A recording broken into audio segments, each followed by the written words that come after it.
येईल का नाही माहित नाही, होईल का नाही माहित नाही, पण एक गोष्ट लक्षात ठेवा बाप्पा, काय बी घाबरू नका. दिल्लीहून मुंबईहून किती बी हेलिकॉप्टर येऊ द्या, तुमचं विमान तुम्हाला दिल्लीचं पकडायचंय, एवढी गोष्ट ध्यानात ठेवा. ही निवडणूक तुमच्यातल्या प्रत्येक शेतकऱ्याची ज्याच्या शेतमालाला भाव मिळाला नाही, ही निवडणूक तुमच्यातल्या प्रत्येक युवकाची ज्याला शिक्षण मिळून सुद्धा ज्याला रोजगार मिळाला नाही, महाराष्ट्राच्या मातीतल्या माणसाला जगावं कसं हे शिकवल्यानंतर याच मातीतल्या माणसाला शेवटच्या श्वासापर्यंत स्वाभिमानासाठी लढावं कसं हे शिकवणारे छत्रपती संभाजी महाराज यांच्या पवित्र स्मृतीला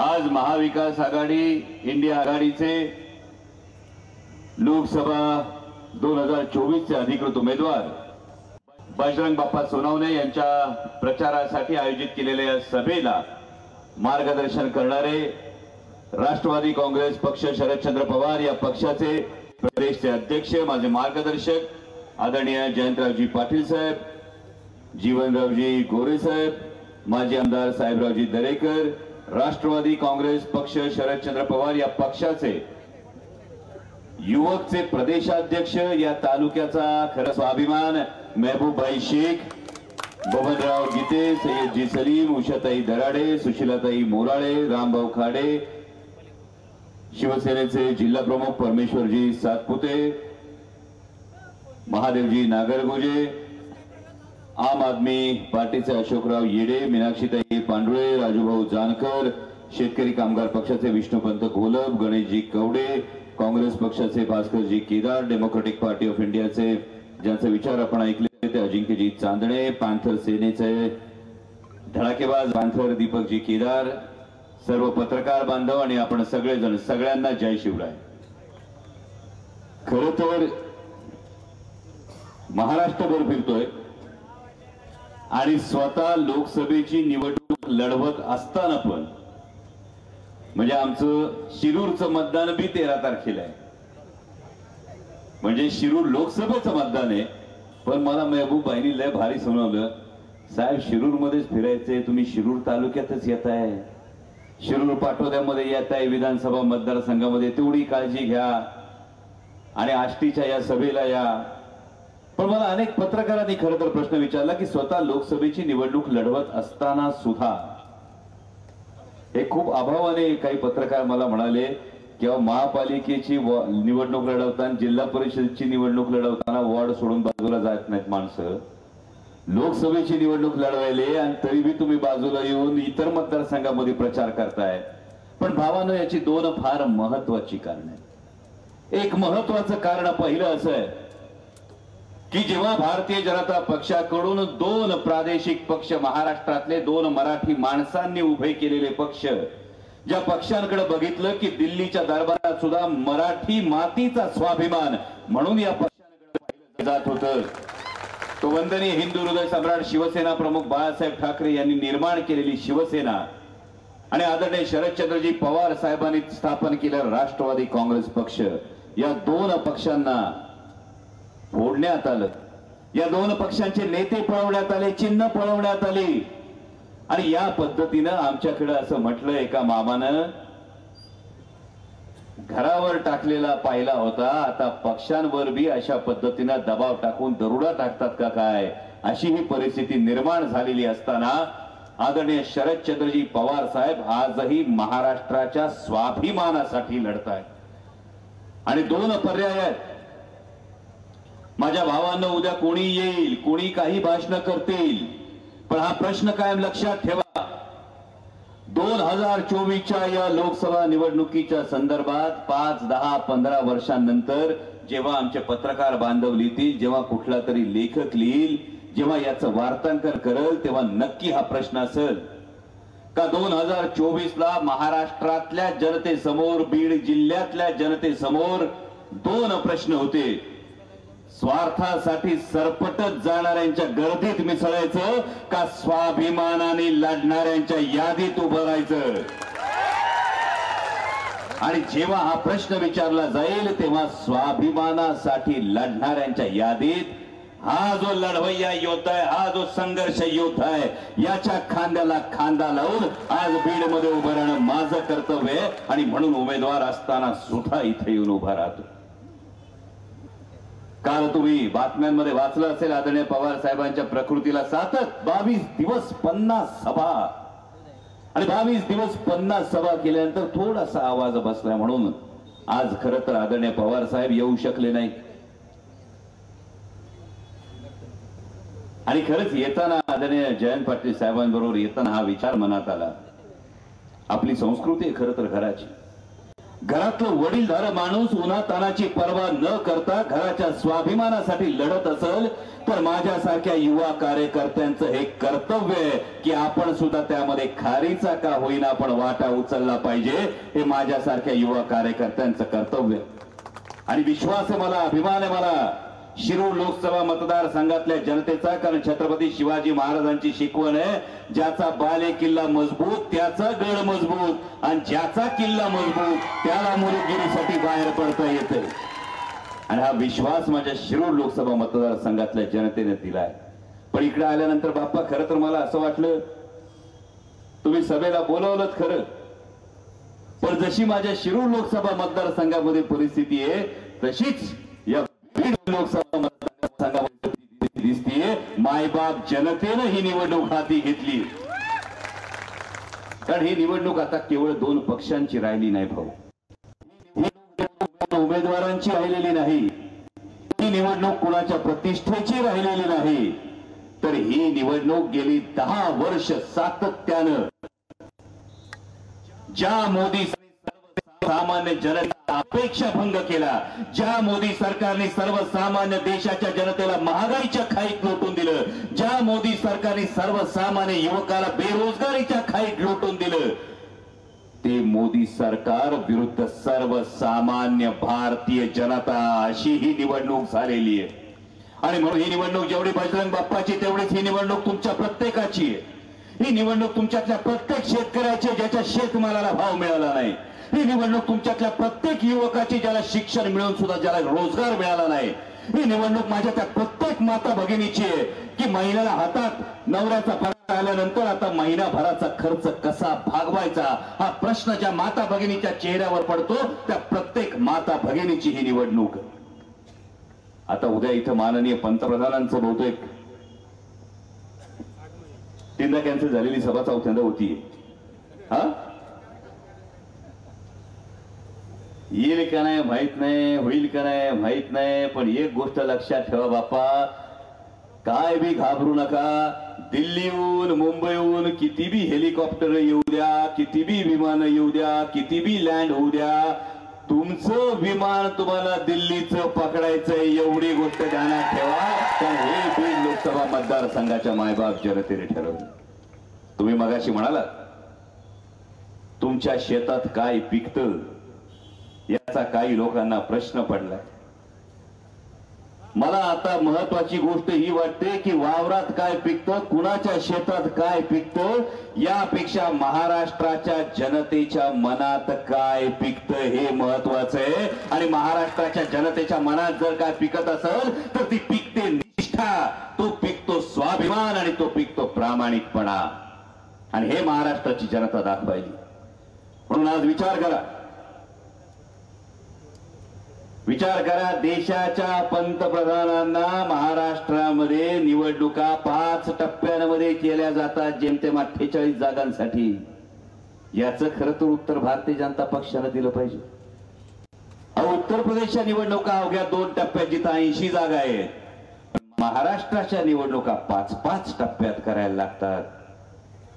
1 मुख्यमंत्री, 2 उपमुख्यमंत्री, 200 आमदार, राज्यातली सत्ता एवढं सगळं असताना देशाच्या पंतप्रधानांना बीड मध्ये प्रचारासाठी यावं लागतं. महाराष्ट्रामध्ये 50 सभा घ्याव्या लागतात. ही ताकद कुणाची आहे? ही ताकद सर्वसामान्य मराठी माणसाची ताकद आहे. ही स्वाभिमानी मराठी माणसाच्या मनगटातली ताकद आहे. आणि त्यामुळे देशाच्या पंतप्रधानांना यावं लागतं. आमच्याकडे पण तीच कंडिशन आहे. म्हणजे तुमच्याकडे आज इकडे येऊन बसायले, उद्या आमच्याकडे आज तिकडे शिरूरमध्ये शिरूर लोकसभा मतदारसंघामध्ये माननीय उपमुख्यमंत्री देवेंद्रजी फडणवीस सभा घ्यायले. आता नेमकं देवेंद्रजींना प्रश्नच पडला असेल कोणत्या उमेदवाराचा प्रचार करायचा आहे. कारण आमच्याकडे तर आम्हाला आव्हान दिलं होतं, लोकसभेच्या पदाचा वापर स्वतःच्या कंपनीच्या फायद्यासाठी 15 वर्ष करणारा जो व्यापारी होता त्यालाच आता उमेदवार म्हणून 1, 2, 3, 4 पक्षात उड्या मारून शेवटी त्याला तिकीट द्यायले. आणि ते तिकीट दिल्यानंतर आता माननीय देवेंद्रजी येणार शिरूर लोकसभा मतदारसंघामध्ये. इथूनच प्रश्न विचारतो की माननीय देवेंद्रजी फडणवीस, आपण नेमका प्रचार कोणाचा करायला येत आहात? ज्या माणसानं लोकसभेची मतं मिळाल्यानंतर स्वतःच्या कंपनीचं उखळ पांढरं होण्यासाठी प्रश्न विचारले, त्याच्या प्रचाराला येत आहेत. पण तीच परिस्थिती इथं अशासाठी आहे बाप्पा का आम्हालाही पत्रकार प्रश्न विचारतात. त्यांच्याकडं मुख्यमंत्री आहेत, 2-2 उपमुख्यमंत्री आहेत, पालकमंत्री आहेत, त्यांच्याकडे 200 आमदार आहेत, त्यांच्याकडे अफाट पैसा आहे, त्यांच्याकडे राज्यातली सत्ता आहे, त्यांच्याकडे केंद्रातली सत्ता आहे. आणि असं असल्यावर कसं होणार?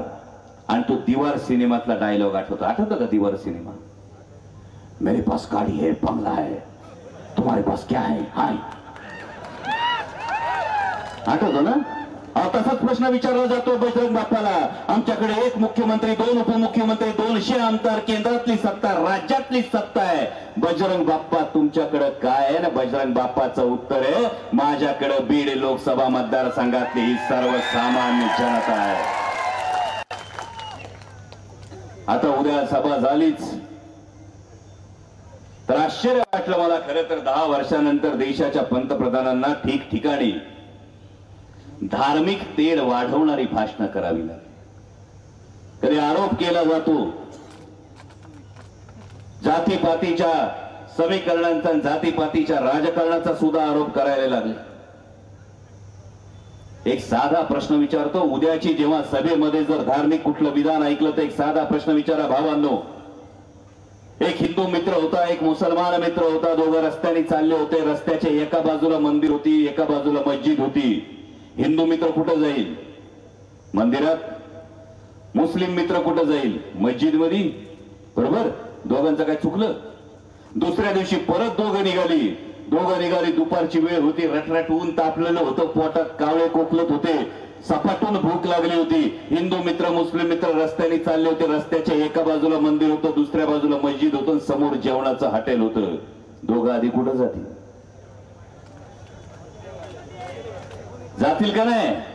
मग भावांनो, उद्या जेव्हा कोणी तुम्हाला धर्माच्या नावाने काहीतरी डोस पाजायला येईल तेव्हा सांगा, पोटातल्या आगीला ती आग विझवण्यासाठी मिळणाऱ्या भाकरीला जात माहित नसते, त्याला धर्म माहित नसतो. आधी रोजगाराचं बोला, नंतर आमच्या डोक्यात हे कुठलं तरी विष पेरा. आणि ही गोष्ट आधी लक्षात ठेवा भावा. कारण जसं हे धार्मिक उदाहरण आहे तसं जातीचं उदाहरण आहे. जो माझा सर्वसामान्य शेतकरी, मगाशी बाप्पाने बोलताना शेतकरी दिंडीचा उल्लेख केला. 2014 मध्ये यवतमाळमध्ये माननीय पंतप्रधान आले होते आणि यवतमाळमध्ये माननीय पंतप्रधानांनी हे आश्वासन दिलं होतं का शेतकऱ्याचं उत्पन्न आम्ही दुप्पट करू. तेव्हा शेतकरी दिंडीला 7,000 सोयाबीनला भाव मागितला होता. आज किती भाव आहे? किती घातलं सोयाबीन? 4, 3.5, 3 घातलं. 3-4 हजारांनी सोयाबीन घालावं लागतंय. मला आठवून बघा भावांनो, 2014ला बी तुम्ही 4-4.5 हजारांनी सोयाबीन घातलं होतं. खताच्या किमती किती वाढल्या, मजुरी किती वाढली, ट्रॅक्टरला टाकणारा डिझेलचा खर्च किती वाढला आणि सोयाबीनचा भाव किती वाढला. शेतकरी कुठल्या धर्माचा, कुठल्या जातीचा हे महत्वाचं नाही, त्या शेतकऱ्याच्या शेतमालाला भाव आहे का हे महत्वाचं. तशीच परिस्थिती कांद्याची. कांद्यावर निर्यात बंदी होती. आता लगेच 3 डिसेंबरला कांद्यावर निर्यात बंदी होती. आता कुठे 6 महिन्यानंतर कांद्याची निर्यात बंदी उठवताना बोनसला बी त्याच्यावर $550 पर मेट्रिक टन, म्हणजे एका टनामाग $550चा बोजा तुमच्या बोकांडी घातलाय. 40% निर्यात शुल्क तुमच्या बोकांडी लावलंय. आणि आता भारतीय जनता पक्षाचे नेते ढोल पिटायले का आम्ही निर्यात बंदी उठवली. पण उद्या माननीय पंतप्रधान आल्यानंतर विचारा, या महाराष्ट्रातल्या कांदा उत्पादक शेतकऱ्याचं गेल्या 5-6 महिन्यामध्ये जे 3-3.5 हजार कोटी रुपयाचं नुकसान झालं त्याची भरपाई कोण देणार. गेल्या 3-3.5 हजार कोटीच्या नुकसानाच्या भरपाई विषयी बोलत नाही. बोलतात ते काय, दिवसाला 17 रुपये तुमच्या तोंडावर मारले जातात. ही शेतकऱ्याची किंमत आहे का? आणि कुठल्याही जातीचा, कुठल्याही धर्माचा, कुठल्याही पंथाचा, कुठल्याही प्रांताचा असला तरी सर्वसामान्य देशातला शेतकरी आज आवाज देतोय, आम्हाला किसान सन्मान निधी नको, आमच्या खतांच्या किमती मर्यादित ठेवा आणि आम्ही कष्टाने जे पिकवतो त्याला आधी व्यवस्थित भाव द्या. आणि ही परिस्थिती केंद्रातल्या सरकारची. आणि म्हणूनच बघा, जी परिस्थिती ती शेतकऱ्यांची, ती तरुणांची काय वेगळी परिस्थिती. आज गावाकडे किती वर्षाचं साधारणपणे आपण लग्न कितव्या वर्षी करत होतो? पोराचं लग्न कितव्या वर्षी करीत होतो? हा, आता किती वर्षाची झाली पोरं? होतात का लग्न? माझ्या भावाला हा साधा प्रश्न यासाठी विचारावा लागतो, आज शेतावर आमचा जो तरुण असतो, या शेतमाला शेतीत काय राहिलं नाही, शेतीत काय राम राहिला नाही. आधी बघितलं जायचं स्थळ आलं का, बघितलं जायचं वावर किती, शेती किती, एकर किती, हे सगळं बघितलं जायचं. आज विचारलं जातं पोरग शेतीवर आहे का. आणि जर पोरीचा बाप असेल तर पोरीचा बाप आधी मान नकारार्थी हलवतो. नुसतं शेतीवर पोरग असलं तर पोरगी कशी द्यायची, हे नुकसान कुणी केलंय कृषी प्रधान देशात, याचा उत्तर खरं तर माननीय पंतप्रधानांना द्यायला पाहिजे. 2 कोटी रोजगार देणार होते आमच्या तरुणाला दरवर्षी, 2 कोटी. आज काय सांगतात आमच्या पोराला? मोबाईल उघडून बघा, टीव्ही लावून बघा, काय बघायला मिळतं? काय खेळा?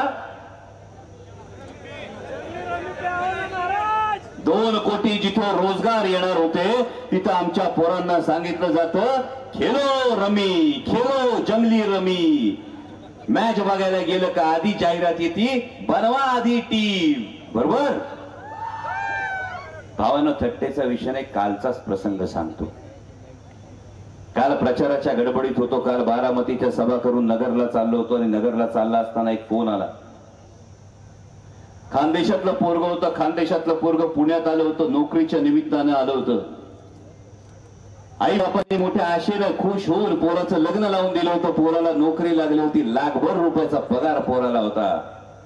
आणि त्या पोराचा मला फोन आला होता. त्यांनी सांगितलं, दादा ऑनलाईन गेमिंग मध्ये 25-30 लाख रुपये घालवून बसलोय. 25-30 लाख रुपये घालून बसलोय. आयटी क्षेत्रातला पोरगा, लाखभर रुपये पगार असलेला पोरगा. त्याला म्हटलं, बाळा घरी कोण कोण असतंय? तो म्हटलं, आता लेकरू 1 महिन्याचं आहे. 1 महिन्याचं लेकरू आहे. 25-30 लाखाचं कर्ज डोक्यावर झालं ऑनलाईन गेमिंग मुळे. आणि आता या 25-30 लाखापासून सुटका कशी व्हायची हे कळायला झालंय. आता आत्महत्या करण्याशिवाय पर्याय नाही. 1 महिन्याचं पोरग पदरात, हातात नोकरी असताना केवळ ऑनलाईन गेमिंग पोटी 25-30 लाख रुपये गमावले.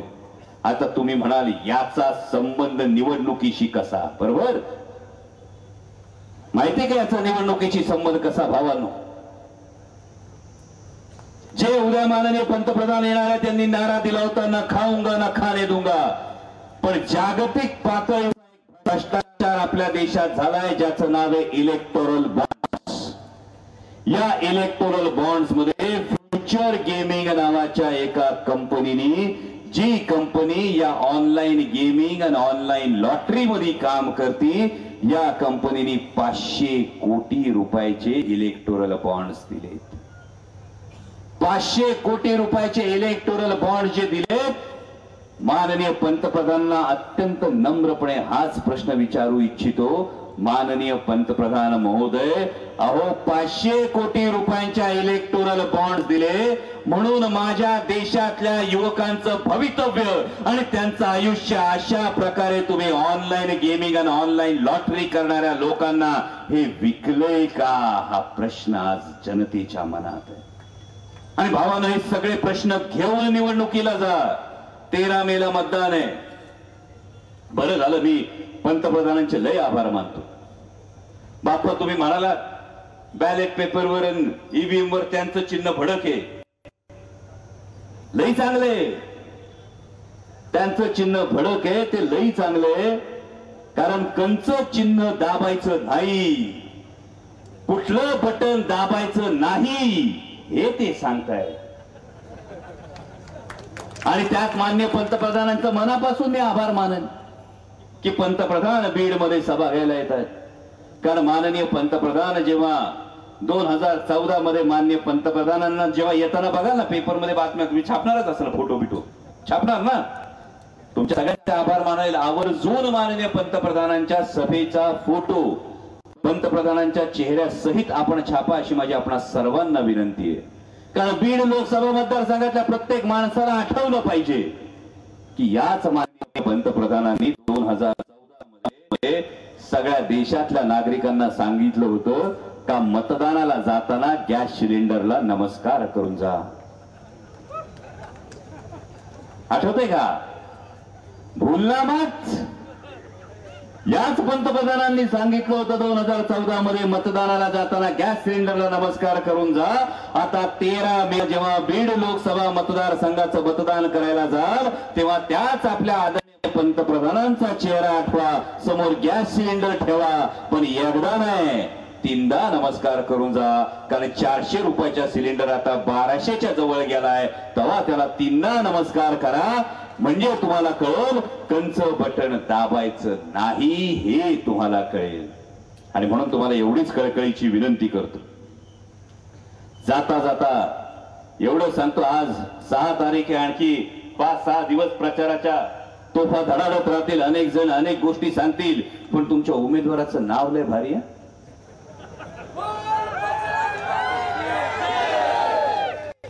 नुसतं तेवढं म्हणून थांबायचं नसतंय. जरा आपला इतिहास, जरा आपली संस्कृती आठवायची असते. विचार करा, 2 जुलैला जे काही घडलं, हे घडत असताना ज्यांनी भूमिका बदलल्या त्या का बदलल्या असतील, ज्याचा त्याला प्रश्न माहित असेल. पण महत्वाची गोष्ट लक्षात ठेवा, रामायणामध्ये जेव्हा बजरंग बलीला, जेव्हा हनुमंतरायाला बांधून रावणाच्या सभेत नेलं होतं, तेव्हा रावणाच्या सभेत बंदिवान करून हनुमंताला ठेवलं होतं. ज्यांनी भूमिका बदलल्या त्यांना तर फक्त धमकावलं होतं असं म्हणतात ना. रावणाने तेव्हा हनुमंतरायाला सांगितलं होतं भूमिका बदल, बाजू बदल, रामाची बाजू सोडून रावणाकडे ये, जर नाही आलास तर शेपटीला आग लावीन. ऐक नाही आपली संस्कृती, म्हणलं होतं का नाही? तेव्हा म्हटलं होतं शेपटीला आग लावीन. आता काय म्हणतात ते? हा, लोकांना सगळं माहिती. म्हणजे तेव्हा कदाचित काडी लावीन म्हटलं होतं, आता पण एक महत्वाची गोष्ट आहे, तेव्हा हनुमंतरायानं भूमिका बदलली जर असती, जर तेव्हा घाबरून हनुमंतरायानं बाजू बदलली असती आणि रामाची बाजू सोडून रावणाच्या बाजूला गेला असता, तर आज हनुमंतरायाच्या पायावर डोकं आपण ठेवलं असतं का? गावोगावी हनुमंतरायाची, बजरंग बलीची देवळ झाली असती का? हा प्रश्न स्वतःला विचारा भावांनो. हे आपल्या रक्तात आहे, हे आपल्या मनात आहे, हे आपले संस्कार आहेत.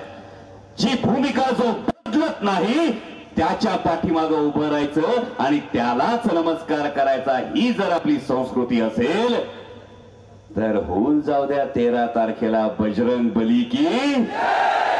एवढीच तुम्हाला कळकळीची विनंती करतो. चिन्ह लक्षात ठेवा, तुतारी वाजवणारा माणूस या चिन्हा समोरचं बटन दाबा. नियतीने सुद्धा बजरंग बाप्पा काय मोठा आशीर्वाद दिलाय तुम्हाला. आपला अनुक्रमांक किती?